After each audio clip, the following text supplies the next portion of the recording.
शपथविधी सोहळा पार पडणार आहे, कसं बघता तुम्ही याकडे? शेवटी त्यांच्या पक्षांतर्गतचा ते विषय, आपण काय बोलणार. परंतु एक दृष्टिकोनातून जर बघितलं तर त्यांचा पक्षाचा विषय असेल किंवा फडणवीस साहेबाचा विषय असेल किंवा त्यांच्या पूर्ण पवार कुटुंबियाचा विषय असेल झालं ते मला तरी किमान माझं एकट्याचं मत असेल तर चांगलं आहे. शेवटी दादांची पाडलेली वाट, दादांनी केलेलं काटेकोरपणानं प्रशासनाशी काम, राज्यभर केलेलं काम, ही जी प्रचंड मोठी विकासाची अजितदादांनी वाट पाडली होती त्यावर चालवण्यासाठी त्यांच्या कुटुंबातलंच कुणीतरी पाहिजे होतं आणि तो माझ्या मतानं तरी मला तरी वाटतं की चांगला निर्णय आहे. पहिल्या परत महाराष्ट्राच्या महिला उपमुख्यमंत्री होत आहेत, हा पण एक चांगला विषय काय झालंय ते चांगलं झालं असं वाटतं. दादा पण गडबड झाली असं नाही वाटत का? कारण त्यावरून टीका होती समाज माध्यमांवर होती की दुसऱ्या सावरत महाराष्ट्र दुःखात असतानाच इकडे बैठका झाल्यात आणि इतक्या गडबडीने सगळं होतंय, त्यामुळे कुठेतरी टीका पण होताना पाहायला मिळते या सगळ्या गोष्टी. या गोष्टीला उशीर होतोय की नाही होत, कारण राजकीय डावपेच हे नाही सांगू शकत आपण. आपल्याला त्या ज्या गोष्टीतलं आपल्याला माहिती नाही त्याबद्दल आपण बोलू पण नाही.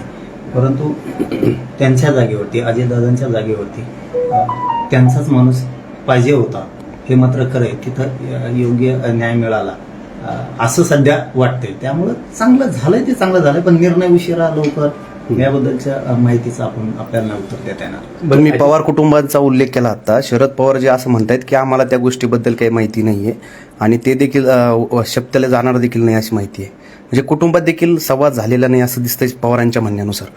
तर पुन्हा तिथंच विषय येतो तर त्यांचा राजकीय डावपेच असू शकतात, काय असू शकतं.